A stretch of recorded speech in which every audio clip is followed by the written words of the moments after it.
Hello everyone, good morning to all. Welcome back to Parcham. आज हम discuss करने वाले हैं 16 नवंबर के करंट अफेयर्स। और आज की जो करंट न्यूज़ है वो थोड़ी ज़्यादा है, तो हो सकता है आज आपका जो सेशन है वो थोड़ा लेंदी हो जाए।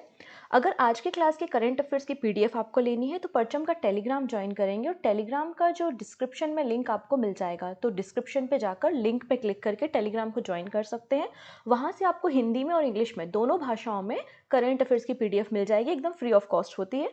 और अगर टेलीग्राम से डाउनलोड करने में कोई दिक्कत आती है तो आप प्ले स्टोर पे जाके परचम के एप्लीकेशन को डाउनलोड कर सकते हैं। वहाँ पर आपको फ्री कंटेंट सेक्शन मिलेगा, वहाँ से भी आप पीडीएफ को डाउनलोड कर पाएंगे।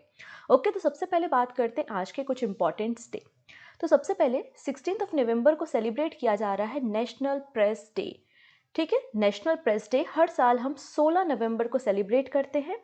बेसिकली आज के दिन क्या हुआ था, 16 नवंबर को 1956 में first press commission of India की मीटिंग हुई थी, और सभी लोगों ने डिसाइड किया कि प्रेस की फ्रीडम, जर्नलिज्म जो होता है वो प्रॉपर है कि नहीं, प्रॉपर एथिक्स में काम कर रहे हैं जर्नलिस्ट या नहीं, और उनके भी क्या राइट्स होते हैं। तो उसके लिए एक कमेटी का गठन होना चाहिए, एक कमीशन का फॉर्मेशन होना चाहिए। तो पहली बार जो मीटिंग होती है वो नवंबर में 1956 में होती है, जिसके बाद 1966 में हमने प्रेस काउंसिल ऑफ इंडिया बनाया। और प्रेस काउंसिल ऑफ इंडिया जब बनाया गया था तो किसने इसका फॉर्मेशन किया था, तो जस्टिस JR मधु होलकर, इनके द्वारा बेसिकली मधु होलकर के द्वारा इनके द्वारा प्रेस काउंसिल ऑफ इंडिया का फॉर्मेशन हुआ था। लेकिन अभी प्रेस काउंसिल ऑफ इंडिया कैसे काम करेगी, चेयरमैन कौन होगा, कमीशन में कौन कौन से मेंबर होंगे, उनके कौन कौन से रूल्स होंगे, कैसे वो किस सेक्शन में उनको काम करना है, एटसेट्रा, तो उनके जो वर्किंग के रूल्स एंड रेगुलेशन है, इसके लिए एक एक्ट पास किया गया था। उस एक्ट को हम प्रेस काउंसिल एक्ट 1978 कहते हैं, और वापस से प्रेस काउंसिल ऑफ इंडिया को सेटअप किया गया था 1979 में। एम आपको क्लियर हो चुका है, फ्रीडम ऑफ प्रेस को इंश्योर करना, मेंटेन करना, और स्टैंडर्ड जो है न्यूज़पेपर का, जर्नलिज्म का, उसको इम्प्रूव करने का काम basically press council of India का होता है। इसमें आपको चेयरमैन के साथ 28 मेंबर्स देखने को मिलते हैं। चेयरमैन को कैसे सिलेक्ट किया जाता है, तो रिटायर्ड जज ऑफ द सुप्रीम कोर्ट जो होते हैं वो चेयरमैन होते हैं प्रेस काउंसिल ऑफ इंडिया के, और इनको सिलेक्ट करने के लिए कमेटी बनाई जाती है। उस कमेटी में राज्यसभा के जो चेयरमैन मतलब हमारे वाइस प्रेसिडेंट हो गए, लोकसभा का स्पीकर जैसे कि ओम बिरला साहब हो गए, और इसके अलावा जो 28 मेंबर है काउंसिल के, उनमें से कोई एक मेंबर इलेक्ट होकर आता है। इस तरीके से 3 मेंबर की एक कमेटी बनती है, 3 मेंबर की एक काउंसिल बनती है, और वही काउंसिल जो है वो प्रेस काउंसिल ऑफ इंडिया के चेयरमैन को सिलेक्ट करने का काम करती है। एक autonomous body basically press council of India है। डन। अगर हम प्रेजेंट सिनेरियो देखते हैं तो ये है जस्टिस रंजना प्रकाश देसाई, जो कि चेयरमैन है, चेयरपर्सन है प्रेस काउंसिल ऑफ इंडिया की प्रेजेंटली। डन। चलिए, नेक्स्ट है international day of tolerance. International day of tolerance भी 16 नवंबर को सेलिब्रेट किया जाता है, और इस दिन की शुरुआत बेसिकली यूनेस्को ने की थी 1995 में। नेक्स्ट है वर्ल्ड फिलोसफी डे। बेसिकली ये जो दिन है इसकी कोई डेट फिक्स नहीं है। जो थर्ड नंबर का थर्सडे होता है नवंबर मंथ का, तब हम वर्ल्ड फिलोसफी डे सेलिब्रेट करते हैं, और इस दिन की शुरुआत भी यूनेस्को ने की थी। 2002 से हम इस दिन को सेलिब्रेट कर रहे हैं। अब यहाँ पे अगर आप थीम देखेंगे तो philosophical reflection in the multi cultural world, ये इस साल वर्ल्ड फिलोसफी डे की थीम आपको देखने को मिलेगी। तो ये कुछ इंपॉर्टेंट डे थे जो हम 16 नवंबर को सेलिब्रेट कर रहे हैं। इसके अलावा एक छोटी सी इन्फॉर्मेशन है, जो स्टूडेंट नया ऐड हुआ है, पहली बार करंट अफेयर्स को देख रहा है, तो मैं आपसे कहूँगी अपने फ्रेंड्स के साथ लिंक को शेयर कर सकते हैं आने वाले एग्जाम की तैयारी करने के लिए। और 2024 में जो भी आपके एग्जाम होने वाले हैं और आप जनरल अवेयरनेस की प्रिपरेशन करना चाहते हैं, तो हमारा जनरल अवेयरनेस का 2024 को टारगेट करते हुए बैच अवेलेबल है, जिसमें आपको सारे सब्जेक्ट देखने को मिलेंगे। PYQs भी वीडियो फॉर्म में आपको रिकॉर्डेड वहाँ पर देखने को मिलेंगे, और जनवरी से लाइव डाउट सेशन भी स्टार्ट हो जाएंगे।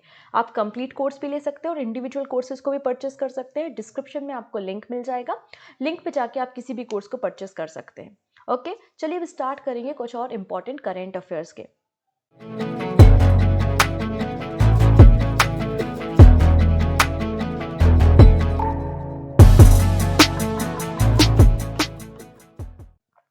तो सबसे पहले बात करते हैं यहाँ पे विली जीन किंग कप।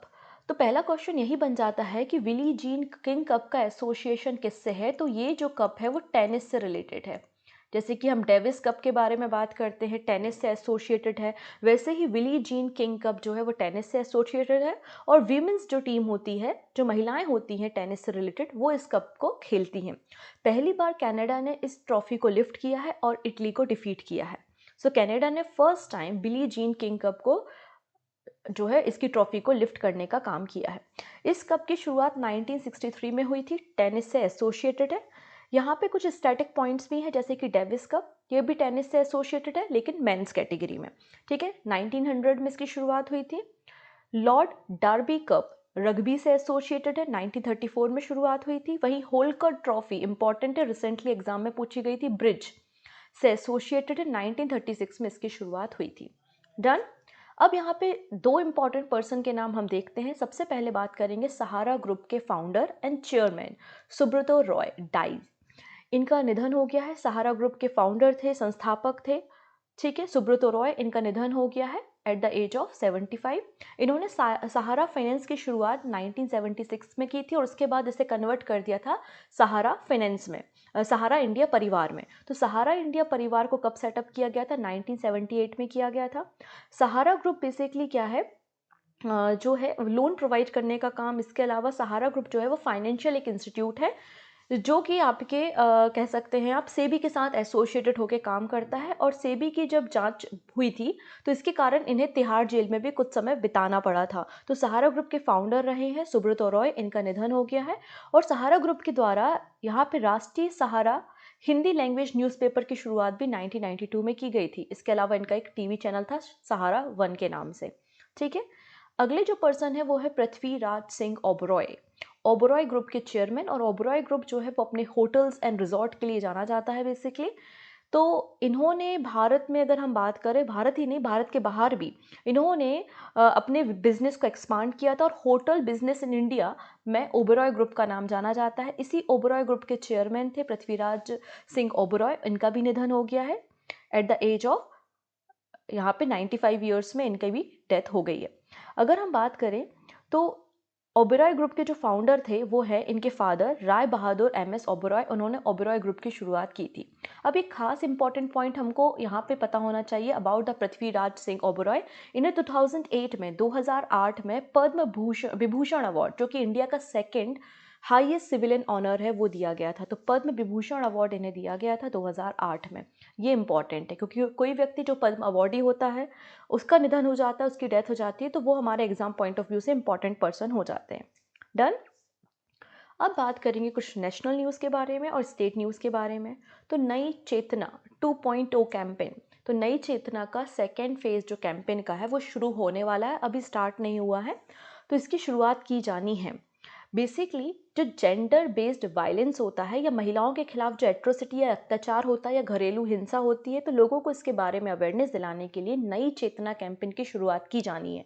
कब की जानी है? तो डेट याद रखेंगे, 25 ऑफ नवंबर को, 25 नवंबर को इस दिन की शुरुआत की जानी है। क्योंकि 25 ऑफ नवंबर को international day for the elimination of violence against women हम सेलिब्रेट करते हैं। इसलिए 25 नवंबर को नई चेतना 2.0 कैंपेन की शुरुआत की जाएगी 34 स्टेट में।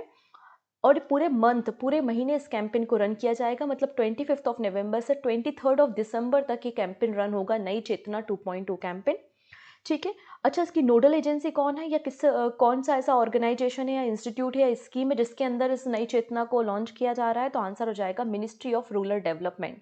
तो मिनिस्ट्री ऑफ रूरल डेवलपमेंट के मिनिस्टर कौन है? गिरिराज सिंह।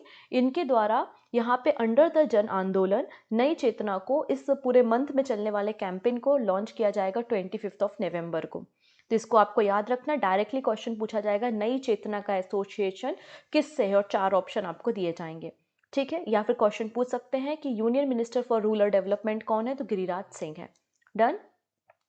नेक्स्ट बात करते हैं, हमने 15 ऑफ नवंबर को जनजाति गौरव दिवस सेलिब्रेट किया। मैंने आपको बताया था भगवान बिरसा मुंडा की जयंती थी। इसके अलावा झारखंड राज्य का फॉर्मेशन डे या फिर स्टेटहुड डे भी हमने 15 नवंबर को देखा। अब यहाँ पे कई सारे इनिशिएटिव लॉन्च किए गए हैं by the prime minister Modi, क्योंकि प्राइम मिनिस्टर मोदी जो थे वो 14 एंड 15 नवंबर को विजिट पे थे। कहाँ पर? झारखंड स्टेट में। ठीक है, और इन्होंने ये पहले प्राइम मिनिस्टर बन गए हमारी कंट्री के जिन्होंने ट्राइबल एरिया ऑफ झारखंड को विजिट करने का काम किया। और प्राइम मिनिस्टर मोदी ने कहाँ पर विजिट किया है? तो आंसर हो जाएगा यहाँ पे उलूहतू विलेज में, जो कि बर्थ प्लेस है भगवान बिरसा मुंडा का। वहाँ पर इन्होंने विजिट किया है और जनजाति गौरव दिवस को सेलिब्रेट किया है। क्लियर है? अब इस जनजाति गौरव दिवस के मौके पे कई सारी स्कीम्स को लॉन्च किया गया है by the prime minister Modi, जैसे कि विकसित भारत संकल्प यात्रा की शुरुआत की गई। अब ये विकसित भारत संकल्प यात्रा क्या है? तो बेसिकली यहाँ पे कई सारी फ्लैगशिप स्कीम्स चलती हैं गवर्नमेंट ऑफ इंडिया की, जिसके बारे में लोगों को होता है कई बार पता नहीं होता, जैसे कि एलपीजी सिलेंडर से आपको क्या फ़ायदा हो सकता है, क्या सब्सिडी है, इलेक्ट्रिसिटी कनेक्शन, एलपीजी सिलेंडर। इसके अलावा कुछ बहुत सारी फाइनेंशियल सर्विसेज या स्कीम चलती हैं, वेलफेयर स्कीम्स रन होती हैं, हेल्थ केयर स्कीम्स रन होती हैं गवर्नमेंट ऑफ इंडिया की। तो इस यात्रा का मकसद है लोगों तक इन स्कीम्स की पहुँच को बढ़ाना। ठीक है, तो प्राइम मिनिस्टर नरेंद्र मोदी के द्वारा विकसित भारत संकल्प यात्रा की शुरुआत की गई 15 नवंबर 2023 तक। इसका मकसद है कि जो लगभग 2.7 लाख पंचायत हैं उन तक इन सारी फ्लैगशिप स्कीम की रीच को पहुंचाना। कब तक? 25 जनवरी 2024 तक। ये इसका बेसिकली मकसद है। इसके अलावा अब जनजाति गौरव दिवस मना रहे हैं तो ट्राइबल कम्युनिटी के लिए भी कुछ काम करना पड़ेगा। तो यहाँ पर जो पीबीटीजी मिशन है उसको भी लॉन्च किया गया है by the prime minister Narendra Modi, जिसके लिए 24,000 करोड़ रुपीस दिए गए हैं। ठीक है, तो 24,000 करोड़ रुपीस दिए गए हैं, अलॉट किए गए हैं ओवरऑल डेवलपमेंट करने के लिए पीवीटीजी ग्रुप का। पीबीटीजी ग्रुप बेसिकली 75 आपको ये क्वेश्चन बहुत इंपॉर्टेंट है। 75 पीवीटीजी ग्रुप जो है वो भारत में एग्जिस्ट करते हैं, मतलब ये ट्राइबल कम्युनिटी है जो जंगलों में रहती हैं और जो जिनके पास प्रॉपर रोड कनेक्टिविटी नहीं है, प्रॉपर हाउसेस भी नहीं है, इलेक्ट्रिसिटी भी नहीं है। तो ओवरऑल उनका डेवलपमेंट करना है, उनको proper housing, safe housing, clean drinking water, इसके अलावा इनका जो एजुकेशन सेक्टर है उसमें इंप्रूवमेंट लाना है, हेल्थ एंड न्यूट्रिशन को इम्प्रूव करना है इस ग्रुप का। इसलिए यहाँ पर 24,000 करोड़ रुपए यहाँ पर दिए गए हैं और लगभग 28 लाख की जो पॉपुलेशन है वो पीवीटीजी ग्रुप की आपको 18 स्टेट और यूटी में देखने को मिलेगी, जिसमें कई सारे ट्राइबल्स ग्रुप देखने को मिलेंगे। तो ये क्वेश्चन बड़ा इंपॉर्टेंट है कि 75 पीवीटीजी ग्रुप भारत में बिलोंग करते हैं, भारत में रहते हैं और इनके लिए 24,000 करोड़ रुपये यहाँ पर दिए गए हैं। इसके अलावा यहाँ पर Pradhan Mantri Jan Arogya scheme, sickle cell disease elimination, फिर टीबी एलिमिनेशन और 100% वैक्सीनेशन होना चाहिए, पीएम मातृ वंदना योजना, पीएम पोषण, पीएम जनधन योजना, इन सब के भी विस्तार की बात की गई है कि आने वाले समय में इनको भी एक्सपांड किया जाएगा और इंश्योर किया जाएगा कि ये सारी स्कीम्स का फ़ायदा भी पीवीटीजी ग्रुप को दिया जाए। इसके अलावा पीएम किसान, तो आप लोग ने पीएम किसान स्कीम के बारे में सुना होगा।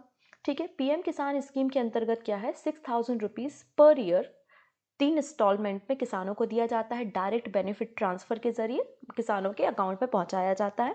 और पीएम किसान स्कीम की जो शुरुआत है वो 2019 में फरवरी में हुई थी।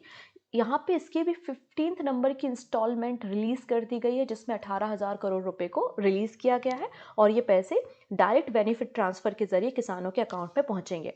अब आज आपका छोटा सा टास्क है। टास्क क्या है? ये जो ऊपर की स्कीम है कौन कौन सी, प्रधानमंत्री मातृ वंदना योजना, प्रधानमंत्री जनधन योजना और प्रधानमंत्री पोषण, ये जो स्कीम है और जन आरोग्य योजना, ये जो स्कीम है इनकी शुरुआत कब की गई थी, इनके ईयर आपको सर्च करने हैं, जिससे आपका ये करंट अफेयर्स पूरी तरीके से तैयार हो जाएगा। वीडियो के एंड में आपको 2 इंपॉर्टेंट क्वेश्चन मिलेंगे, इन दोनों क्वेश्चंस के आंसर भी आप हमें कमेंट सेक्शन में देंगे, सही आंसर भी आपको वहीं पर दे दिया जाएगा। डन। नेक्स्ट बात करते हैं एक एक्सरसाइज के बारे में जो कि ज्वाइंट एक्सरसाइज है बिटवीन चाइना एंड पाकिस्तान। ठीक है, 3rd एडिशन इसका हो रहा है जिसका नाम है सी गार्जियन एक्सरसाइज और कहाँ पर हो रही है, अरेबियन सी में हो रही है। अरेबियन सी में एक्सरसाइज बेसिकली कंडक्ट की जा रही है।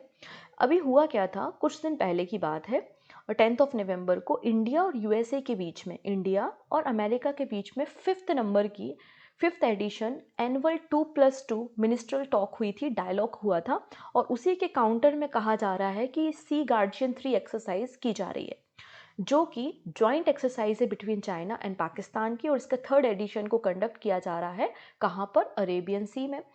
ठीक है, और ये एक नेबल एक्सरसाइज है, मतलब दोनों देशों की नेवी यहाँ पे पार्टिसिपेट करने वाली हैं। नेबल बेस कराची पाकिस्तान में इस एक्सरसाइज को रन किया जा रहा है। ठीक है, अच्छा यहाँ पे थीम क्या है, तो joint response to maritime security threat, joint response to maritime security threat Sea Guardian 3 exercise की थीम आपको देखने को मिलेगी। नेक्स्ट है, अब यहाँ पे बात हो रही है ग्रीन बॉन्ड को लेकर। अब ग्रीन बॉन्ड क्या होते हैं, तो पहले भी मैंने आपको बताया था, जब गवर्नमेंट कोई ऐसे प्रोजेक्ट को रन करती है जो एनवायरनमेंट फ्रेंडली होते हैं, क्लाइमेट चेंज के लिए काम करते हैं, तो ऐसे केसेस के या ऐसे केसेस में प्रोजेक्ट को रन करने के लिए पैसों की ज़रूरत होती है। तो इन ग्रीन बॉन्ड्स के ज़रिए गवर्नमेंट जो है वो पैसों को कलेक्ट करती है। अब ग्रीन बॉन्ड जो हैं वो परचेज कर सकेंगे एनआरआई पर्सन्स भी, आरबीआई ने अलाउ कर दिया है।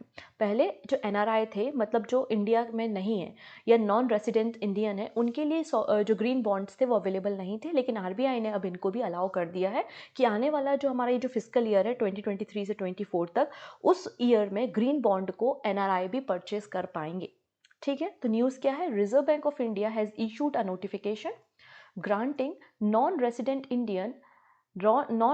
इंडियन मतलब एनआरआईज को परमिशन मिल गई है कि वो इन्वेस्ट कर सकते हैं, परचेज कर सकते हैं गवर्नमेंट की green bond for the physical year 2023-24।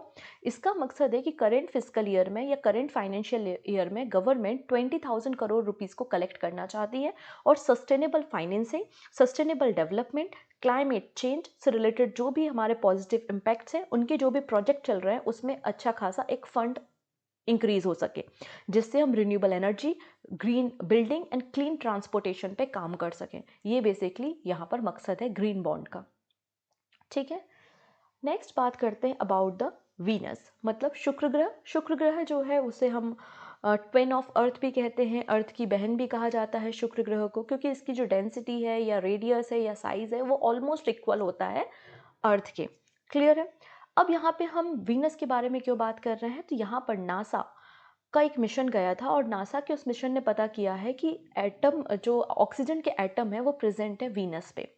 ठीक है, तो एक नई डिस्कवरी सामने आई है, वीनस में ऑक्सीजन डिटेक्ट हुई है। तो scientist has detected atomic oxygen in the atmosphere of Venus, जो कि अर्थ का नेबरिंग प्लैनेट है, अर्थ का पड़ोसी है, अर्थ की बहन भी कहा जाता है। शुक्र ग्रह को सबसे चमकीला, सबसे जो ब्राइटेस्ट एंड हॉटेस्ट प्लैनेट है हमारे सोलर सिस्टम में, वो वीनस है, और वीनस में एटम हमको मिले हैं ऑक्सीजन के। अब यहाँ पे आप बिल्कुल कंफ्यूज मत होना, मॉलिक्यूल की बात नहीं हो रही है, केवल सिंगल एटम की बात हो रही है, मतलब ओ की बात हो रही है, ना कि O2 की बात हो रही है। O2 आपका मॉलिक्यूल होता है, O आपका एटम होता है, राइट। तो ऑक्सीजन एटम को डिस्कवर किया गया है, खोजा गया है, इसकी प्रेजेंस पाई गई है कहाँ पर, वीनस में। बेसिकली सोफिया एयरबॉर्न ऑब्जर्वेटरी जो है उसमें इंस्ट्रूमेंट्स थे, इंफ्रारेड टेलीस्कोप, जिनकी मदद से इसे ऑब्जर्व किया गया है, और इसे बोइंग 747 SP एयरक्राफ्ट के जरिए इसको कैरी किया गया था। ये जॉइंट प्रोजेक्ट जो है वो नासा और जर्मन एरोस्पेस सेंटर का है, और इन लोगों ने जो वीनस का फ्रंट साइड है, मतलब जो सन की प्रेजेंस में है, और इसका अपोजिट साइड जो नाइट फेज है वीनस का, दोनों जगहों पे ऑक्सीजन के एटम को डिटेक्ट करने का काम यहाँ पर किया है। क्लियर है, the researcher were able to detect oxygen on both the sun facing side of Venus where it produce and the side facing away from the sun. अब ये वीनस में ऑक्सीजन कैसे प्रोड्यूस हुई, तो वीनस की वो side जो कि सन की प्रेजेंस में थी, या सनलाइट जिस पे पड़ रही थी, तो सन की जो अल्ट्रावायलेट रेज थी उसकी प्रेजेंस में ये कार्बन डाइऑक्साइड जो था वो ब्रेक डाउन हुआ, कार्बन मोनोऑक्साइड ब्रेक डाउन हुआ, और ऑक्सीजन के एटम यहाँ पर पाए गए, फ्रंट साइड में भी और बैक साइड में भी। अगर हम ऑक्सीजन की बात करें तो ऑक्सीजन का जो एटॉमिक नंबर है वो 8 होता है, और एटॉमिक मास इसका 16 होता है। ये भी आपको पता होना चाहिए, ये क्वेश्चन कई बार एग्जाम में बनता है। डन। नेक्स्ट बात करते हैं सिडबी। तो सिडबी ने जो एमएसएमई, क्योंकि एमएसएमई का बहुत बड़ा कंट्रीब्यूशन हमारे जीडीपी में होता है, ये बात आप जानते हैं। हमारा ओवरऑल जो जीडीपी है उसका लगभग 40% जो कंट्रीब्यूशन आपको देखने को मिलेगा वो एमएसएमई को देखने को मिलेगा, इसलिए एमएसएमई को इंडिया का ग्रोथ इंजन कहते हैं। अगर पूछ लिया जाए इंडिया का ग्रोथ इंजन क्या है, तो आप कहेंगे कि एमएसएमई को इंडिया का ग्रोथ इंजन कहते हैं। और ये हमारा बहुत बड़ा कंट्रीब्यूशन, लगभग 1/4 जो कंट्रीब्यूशन है हमारे जीवीए मतलब ग्रॉस वैल्यू एडिट में, वो आपका एमएसएमई को देखने को मिलता है। तो एमएसएमई कैसे काम कर रहा है, इनकी प्रोग्रेस रेट क्या है, तो इसके लिए एक एक्टिवली इंडेक्स बनाने की ज़रूरत थी। तो उस इंडेक्स को लॉन्च किया है सिडबी ने, और उस इंडेक्स का नाम है संपूर्ण। तो संपूर्ण क्या है, तो एमएसएमई को मॉनिटर करने के लिए, उनकी एक्टिविटी को रेगुलेट करने के लिए, उनकी ग्रोथ को ऑब्जर्व करने के लिए सिडबी ने जो इंडेक्स लॉन्च किया है वही है आपका संपूर्ण। और संपूर्ण जो इंडेक्स लॉन्च किया है वो विद द हेल्प ऑफ जोकाटा की मदद से लॉन्च किया गया है। ठीक है, तो सिडबी ने जोकाटा की मदद से एमएसएमई एक्टिविटी को रेगुलेट करने के लिए एक सूचकांक मतलब इंडेक्स को लॉन्च किया है जिसका नाम संपूर्ण है। डन इतनी चीज़ें। ठीक है, तो क्या काम करेगा ये इंडेक्स, इसमें लिखा हुआ है कि बेसिकली ये इंडेक्स क्या करता है, जो हमारे एमएसएमई हैं वो जीएसटी, उनका मतलब जीएसटी रिटर्न कितना फाइल कर रहे हैं, उनका ग्रॉस इनकम कितनी हो रही है, नेट प्रॉफिट कितना हो रहा है, मतलब बेसिकली मॉनिटर करने का काम करेगा। सिडबी की अगर बात करें तो सिडबी का फॉर्मेशन 1990 में हुआ था। सिडबी का फुल फॉर्म है small industry development bank of India. Lucknow Uttar Pradesh में इसका हेड ऑफिस मिल जाएगा। नेक्स्ट है एना या आईना। तो आईना एक डैशबोर्ड है जिसे लॉन्च किया गया है ministry of housing and urban affairs ने। तो पहला क्वेश्चन तो यही बन गया कि आईना क्या है। तो आईना एक डैशबोर्ड है जो कि डिफरेंट हमारी सिटीज़ में जो अर्बन लोकल बॉडीज़ होती हैं उनकी प्रोग्रेस को मॉनिटर करेगा आईना। और इसको लॉन्च किसने किया है, ministry of housing and urban affairs government of India ने इसे लॉन्च किया है। डन। तो AAINA dashboard for cities portal has been made live by the ministry of urban housing and urban affairs. ठीक है, ये क्या करेगा, जो एक ही मतलब अलग अलग शहरों में सिमिलर टाइप की जो अर्बन लोकल बॉडीज़ हैं उनके बीच में एक कंपैरिजन जनरेट करेगा और पता चलेगा कि कौन सी अर्बन बॉडी कितनी इम्प्रूवमेंट की उसको ज़रूरत है और किस सेक्टर में उसको काम करने की ज़रूरत है। और कई सारी लर्निंग प्रोग्राम भी इस आईना पोर्टल के ज़रिए कराई जाएंगी अर्बन लोकल बॉडीज़ के लिए, जिससे वो प्रोग्रेस कर सके और चेंजेस लाया जा सके। ठीक है, it aim to create a robust database of the key performance metric of the urban local bodies. ठीक है, और जितने भी स्टेक होल्डर्स हैं या फिर जो भी जनता है, पब्लिक है, वो भी इसका मॉनिटर कर सकेगी, इस डेटा को देख सकेगी, जिससे पता चल सके कि हमारी अर्बन लोकल बॉडीज़ में या हमारी म्यूनसिपाल्टीज़ क्या काम कर रही हैं। ठीक है, तो रेगुलर बेसिस पे इसमें डेटा को फिल करना पड़ेगा। एक डेटा एंट्री फॉर्म होगा उस पोर्टल में जिसमें अर्बन लोकल बॉडी के जो भी पर्सन होंगे उनको रेगुलर बेसिस पे इस डेटा को एंटर करना होगा। डेटा की एंट्री करने के लिए डिजिटल इंडिया कॉरपोरेशन जो है वो अर्बन लोकल बॉडीज़ की मदद करेगी, जिससे वो प्रॉपरली इस एप्लीकेशन का इस्तेमाल कर सकें और रेगुलर बेसिस पे डेटा की एंट्री कर सकें। नोडल एजेंसी आपको आईना पोर्टल की याद रखनी है, ministry of housing and urban affairs है। ठीक है, नेक्स्ट बात करते हैं अब हैदराबाद के एक फेस्टिवल के बारे में जिसको दिवाली के नेक्स्ट डे सेलिब्रेट किया जाता है बेसिकली। ठीक है, दिवाली के सेकेंड डे बेसिकली इसे सेलिब्रेट किया जाता है जिसका नाम है सदर फेस्टिवल। सदर फेस्टिवल, अब ये जो फेस्टिवल है ना अलग अलग जगहों पे बेसिकली इसे अलग अलग तरीके से जाना जाता है क्योंकि ये फेस्टिवल रिलेटेड है कैटल्स से, बुफेलो से। ठीक है, तो हम सदर फेस्टिवल के बारे में बात कर रहे हैं। हैदराबाद में सेलिब्रेट किया जाता है और ये यादव कम्युनिटी के द्वारा, कौन सी कम्युनिटी, यादव कम्युनिटी के द्वारा इसे सेलिब्रेट किया जाता है। दिवाली के नेक्स्ट डे पे इसको सेलिब्रेट किया जाता है और इसका जो सेंटर ऑफ अट्रैक्शन होता है वो बुफेलो या कैटल्स होती हैं। ठीक है, अब जैसे कि अगर हम बात करें तमिलनाडु में जलियाकट्टू के नाम से जाना जाता है, सदर सम्मेलन तेलंगाना में हम इसको जानते हैं और यादव कम्युनिटी का बिगेस्ट फेस्टिवल ये बताया जाता है। इस फेस्टिवल की शुरुआत 1942 में यादव कम्युनिटी ने की थी। बेसिकली एक स्टोरी है इसके पीछे। स्टोरी ये क्या कहती है कि द्रौपद युग में भगवान कृष्ण ने अपने फिंगर पे जो पर्वत उठाया था उसी को आधार मानते हुए इस फेस्टिवल को सेलिब्रेट किया जाता है। डन। अब ये इम्पॉर्टेंट पॉइंट इसको करेंगे क्योंकि हम बहुत अधिक मात्रा में ध्यान देते हैं अपने टाइगर्स पे, right. Global tiger recovery programme 2.0 की रिपोर्ट आई है। देखो, ग्लोबल टाइगर रिकवरी प्रोग्राम की शुरुआत हुई थी 2010 में। पहला जो प्रोग्राम था वो 2010 से 2022 मतलब 2022 तक चला। अब इसका जो सेकेंड प्रोग्राम शुरू हो रहा है वो 2023 से लेकर 2034 तक शुरू हो रहा है, इसलिए इसको 2.0 लिखा है। तो अगर पूछा जाए कि पहला ग्लोबल टाइगर रिकवरी प्रोग्राम कब शुरू हुआ था, तो 2010 से 2022 2022 तक हुआ। सेकेंड जो ग्लोबल टाइगर रिकवरी प्रोग्राम है वो 2023 से 2034 तक रन होने वाला है। क्लियर। अब यहाँ पे जो रिपोर्ट सबमिट की गई है ग्लोबल टाइगर रिकवरी प्रोग्राम की, बेसिकली 2010 से 2022 के जो डेटा था उसको एनालिसिस करते हुए रिपोर्ट तैयार की होगी, ऑब्वियस सी बात है। तो इस रिपोर्ट में बताया गया कि पिछले कुछ समय में हमारी कंट्री में जो ओवरऑल टाइगर की पॉपुलेशन, मतलब 2022 तक हमारी कंट्री में जो टाइगर की पॉपुलेशन है वो इंक्रीज हुई है, कितनी, 60%। तो ओवरऑल टाइगर की पॉपुलेशन इंक्रीज हुई है 60%। ग्लोबल टाइगर रिकवरी प्रोग्राम की शुरुआत 2010 में हुई थी और ये प्रोग्राम शुरू किया गया था ग्लोबल टाइगर इनिशिएटिव और वर्ल्ड बैंक की मदद से under the save wild tiger. इसका मकसद यही था कि टाइगर की जो पॉपुलेशन है उसको डबल करना है और टाइगर के कंजर्वेशन के लिए और उनके प्रोटेक्शन के लिए हमें डिफरेंट डिफरेंट जो है वो प्रोग्राम्स को रन करना है। ये बेसिकली इसका मकसद था। ठीक, इतनी चीज़ें। तो फर्स्ट जो आपका ग्लोबल टाइगर रिकवरी प्रोग्राम था, इसका फोकस क्या था, तो टाइगर के कंजर्वेशन करना इसका फोकस था। 2010 में इसको सेंट पीटर्सबर्ग डिक्लेरेशन के अंतर्गत ग्लोबल टाइगर रिकवरी प्रोग्राम की शुरुआत की थी और जिनका focus area 13 tiger range country थी। और वो 13 टाइगर रेंज कंट्री कौन कौन सी हैं, Bangladesh, Bhutan, Cambodia, China, India, Indonesia, फिर आपका लाओ, PDR, Malaysia, Myanmar, Nepal, Russia, Thailand and Vietnam है। और जो सेकेंड अभी अब शुरू हुआ है प्रोग्राम वो 2023 से 2034 तक है। तो पहला भी आपको डेट याद रखनी है, सेकेंड भी याद रखनी है, और 60% ओवरऑल टाइगर की पॉपुलेशन में इंक्रीज हुआ है, ये क्वेश्चन भी बन सकता है। कब शुरू हुआ प्रोग्राम, 2010 में प्रोग्राम की शुरुआत हुई। डन। नेक्स्ट बात करते हैं हम आईएनएस सुमेधा के बारे में। ये लास्ट न्यूज़ है हमारे। आईएनएस सुमेधा के बारे में पढ़ने से पहले हम अफ्रीका कॉन्टिनेंट जाएंगे और अफ्रीका कॉन्टिनेंट में एक कंट्री मिलेगी विच इज़ नमीबिया। कौन सी कंट्री है, Namibia.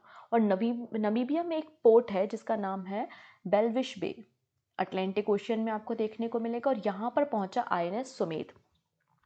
INS Sumedha makes port call at Walvis Bay, Namibia. अब ये जो पोर्ट कॉल शब्द कई बार आपको सुना होगा, हो सकता है। तो बेसिकली जब कोई टूर पे निकलता है हमारा कोई भी नेवल शिप या किसी भी कंट्री का नेवल शिप, तो जिस पोर्ट पे वो स्टे करता है, रिफ्यूलिंग करता है, फूड आइटम्स को कलेक्ट करता है, और वहाँ पे कई सारे प्रोग्राम्स को रन भी किया जाता है बाय द नेवल पर्सन्स, तो उसे ही हम पोर्ट कॉल कहते हैं बेसिकली। ठीक है। तो आईएनएस सुमेध कहाँ पहुंचा, नमीबिया में पहुंचा। बेसिकली हमारा एजेंडा है कि हम अटलांटिक ओशियन और वेस्ट अफ्रीकन जो कंट्री है वहाँ पर अपनी रीच बढ़ाएं और वहाँ पर अपने मिशंस को डिप्लॉय करें। ठीक है।